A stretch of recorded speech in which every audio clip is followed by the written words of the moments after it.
Hello friend, कैसे हैं आप। आई होप आप सभी लोग अच्छे होंगे। लेके आई हूँ ढेर सारी यूजफुल टिप्स एंड ट्रिक्स जो आपके घंटों के काम को कर देंगी मिनटों में। डेली का काम करते करते कई बार हम सोचते हैं काश कोई टिप्स या ट्रिक्स पता होती जिससे हमारे घंटों के काम हो जाते मिनटों में। तो इसी तरह की टिप्स एंड ट्रिक्स लेके आई हूँ जो कर देंगी आपके काम को बहुत आसान। आज मेरी पहली टिप्स है चावल को लेके। हमारे घर में अलग अलग प्रकार के चावल तो आते ही हैं। पुलाव के चावल, खिचड़ी के चावल, खीर के चावल या डेली में बनने वाले चावल। और डेली में बनने वाले चावल का उपयोग तो हम डेली में कर ही लेते हैं, लेकिन और चावल का उपयोग हम कभी कभी करते हैं और उनकी तरफ ध्यान हमारा कम ही जाता है। ऐसा आज मेरे साथ भी हुआ। मुझे खीर बनानी थी। खीर वाले चावल को जब मैंने निकाला तो देखा कि उसमें छोटे छोटे से कीड़े हो गए हैं। अब इन कीड़ों को साफ़ करने में मुझे बहुत समय लगा। अब आइंदा से ऐसा ना हो, इसकी एक बहुत ही बढ़िया सी टिप्स आपके साथ शेयर कर रही हूँ कि जब भी हमें चावल वगैरह या कोई भी अनाज को स्टोर करके लंबे समय तक रखना है और उसमें कीड़े ना हो या वो अनाज ख़राब ना हो, तो उसके लिए हम क्या करेंगे। जब भी चावल बाज़ार से लेके आते हैं 5 किलो 10 किलो जितनी भी क्वांटिटी में हम इनको लेके आते हैं, उसमें आप आधा चम्मच नमक ज़रूर मिला दीजिए। मतलब अपनी क्वांटिटी के हिसाब से मिलाना है। यदि ज़्यादा चावल लेके आ रहे हैं तो उसमें थोड़ा सा ज़्यादा नमक मिला दीजिए, कम चावल लेके आ रहे हैं तो उसमें थोड़ा सा कम मिलाइए। इससे क्या होगा कि इसके रिएक्शन से चावल ख़राब नहीं होंगे, उसमें कीड़े नहीं पड़ेंगे। बहुत कमाल की टिप्स है, इसको ज़रूर फॉलो कीजिए। तो चलते हैं अपनी नेक्स्ट टिप्स की तरफ।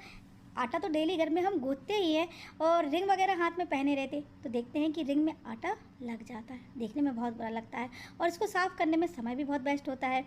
कई बार तो क्या होता है कि हम रिंग को उतार देते हैं और यहाँ वहाँ रख देते हैं और भूल जाते हैं और हमें कई बार तो बहुत ज़्यादा परेशानियों का सामना भी करना पड़ता है। तो ऐसा ना हो, इसकी बहुत ही बढ़िया सी टिप्स आपके साथ शेयर कर रही हूँ। ये है मेरे पास ज्वेलरी बैग। ज्वेलरी बैग जो होता है वो तो हर घर में मिल ही जाता है। इसमें लगा दिया डबल टेप। अब इसमें हम अपनी जो भी कीमती सामान होगे ना उसको रख देंगे और सबसे ज़्यादा उपयोग तो किचन में ही हम इसका करते हैं, क्योंकि आटा वगैरह गूंथने में रिंग वगैरह जो होती है वो गंदी हो जाती है और रिंग को उतार के यहाँ वहाँ रखने से तो अच्छा है कि ज्वेलरी बैग में आप रख दीजिए और जब काम हो जाएगा इसमें से निकाल के आप पहन लीजिए। यहाँ वहाँ रखने से तो बहुत ही अच्छा है। ज्वेलरी बैग में इस तरीके से आप रिंग रखेंगे ना तो काम हमारा बहुत आसान हो जाएगा। चलते हैं अपनी नेक्स्ट टिप्स की तरफ। नेक्स्ट टिप से मेरी बहुत कमाल की है। वर्किंग वूमेन वगैरह जो होती है उनको सबसे ज़्यादा समय कीमती होता है सुबह का। सुबह उन्हें ऐसा लगता है झटपट हमारा सारा काम हो जाए। कई बार तो रात में सब्जी वगैरह को साफ़ करके फ्रिज में रख देती है और सवेरे उनका यूज कर लेती है। लेकिन प्याज एक ऐसी चीज़ होती है जिसको हम फ्रिज में नहीं रख सकते। इसकी स्मेल ही बहुत ख़राब होती है। सारे फ्रिज में स्मेल आने लगेगी इसकी अगर इस तरीके से हम प्याज को फ्रिज में स्टोर करके रखेंगे। तो ऐसा ना हो, इसकी एक छोटी सी टिप्स है कि जब भी हम प्याज को रखेंगे ना बना के या काट के, तो उसको रख देना हमें एयर टाइट डिब्बे में। और ऐसे ही नहीं रखना, इसमें डाल देंगे हम एक ढक्कन विनेगर। विनेगर को प्याज में डालेंगे तो इसमें बिल्कुल भी स्मेल नहीं आएगी और प्याज बिल्कुल भी ख़राब नहीं होगी। और बस ढक्कन लगाया डिब्बे का और इसको फ्रिज में रख दीजिए और सवेरे इसका यूज कर लीजिए। इसमें से बिल्कुल भी स्मेल नहीं आएगी और फ्रिज में भी जो फ्रिज है ना उसमें से स्मेल बिल्कुल भी नहीं आएगी। तो है ना कमाल की टिप्स। चलते हैं अपनी नेक्स्ट टिप्स की तरफ। तो जब भी हम तलने वाली कोई चीज़ बनाते हैं कढ़ाई में, तो कई बार हम देखते हैं कि पकौड़ी वगैरह बनाते हैं या पापड़ तलते हैं, पूड़ी वगैरह बनाते हैं, बहुत ज़्यादा तेल एब्जॉर्ब हो जाता है, तेल तेल हो जाता है, उसमें खाने में वो मज़ा नहीं आता। तो ऐसा ना हो, इसकी एक छोटी सी टिप्स है। जब भी तेल को गर्म करेंगे ना तो किसी भी चीज़ को तलने से पहले उसमें डाल दीजिए आधा चम्मच नमक। नमक के रिएक्शन से तेल में कोई भी चीज़ हम तलेंगे ना तो तेल पिएगी नहीं, वो चीज़ बहुत आसानी से तल जाएगी और कम समय में तल जाएगी। चाहे आप ग्रेवी बनाइए या किसी भी चीज़ को तलेंगे ना आप, तो उससे पहले उसमें डाल दीजिए आप आधा चम्मच नमक। फिर देखिए कमाल, झटपट काम तो हो जाएगा आसान। और तेल वगैरह पूड़ियाँ वगैरह जो होती हैं या पकौड़ी वगैरह होती हैं, किसी भी चीज़ को हम तलते हैं ना तेल तेल सा हो जाता है, खाने में वो मज़ा नहीं आता। तो ऐसा कभी नहीं होगा, इसको ज़रूर फॉलो कीजिए आप। चलते हैं अपनी नेक्स्ट टिप्स की तरफ। यह है मेरे पास मीठी नीम। मीठी नीम के अनगिनत फ़ायदे हैं। सभी को पता है कि हमारी सेहत के लिए मीठी नीम कितनी ज़रूरी है खाना। इससे कोलेस्ट्रॉल कम होता है, बीपी लेवल कम होता है, बालों की ग्रोथ इससे बहुत ज़्यादा बढ़ जाती है, आँखों की रोशनी बढ़ जाती है। लेकिन घर में जो छोटे छोटे से बच्चे होते हैं ना हमारे, वो मीठी नीम खाना पसंद नहीं करते।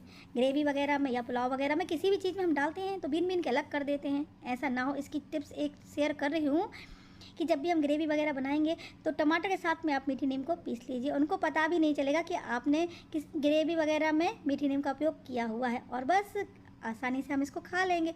बहुत कमाल की टिप्स है और इसमें इसको डालने से इसका स्वाद बहुत अधिक बढ़ जाता है। मेरे बच्चे भी मीठी नीम नहीं खाते थे, लेकिन जब से मैंने ग्रेवी के साथ पीसना इसको शुरू किया है ना, वो आसानी से खा लेते, उनको पता भी नहीं चलता है। तो ये देखिए, मुझे आज दाल बनानी थी और मीठी नीम मैंने साथ में टमाटर की पीस ली थी। इससे दाल का स्वाद दुगना बढ़ जाएगा। मीठी नीम हमें किसी ना किसी चीज़ में डेली खाना ही चाहिए। इससे सेहत पे बहुत अच्छा प्रभाव पड़ता है। सेहत के लिए बहुत फ़ायदे हैं मीठी नीम को खाने से, तो इसका सेवन हमें ज़रूर से करना चाहिए। तो ये देखिए, कोई बता सकता है कि ग्रेवी बनी हुई है, इसमें मैंने मीठी नीम का यूज किया हुआ है। तो है ना कमाल की टिप्स। इस तरीके से मीठी नीम का उपयोग आप कर सकते हैं।